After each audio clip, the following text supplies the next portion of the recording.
Pinag-iingat ng Office of Civil Defense sa mga barangay na nasa high-risk area, lalo na sa pagpasok ng dalawa pang bagyo sa Philippine Area of Responsibility. Hindi lamang banta ng pagbaha ang kanilang binabantayan, kundi pati na ang pagguho ng lupa dahil saturated na ang lupa dahil sa isang linggong tuloy-tuloy na pagulan.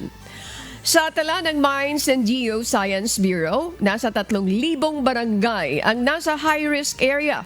Karamihan sa mga ito ay nasa Central Luzon, Northern Luzon at NCR. Ayon sa OCD, isa sa kanilang ginagawang paghahanda ngayon ay ang pagbibigay ng warning sa mga lokal na pamahalaan.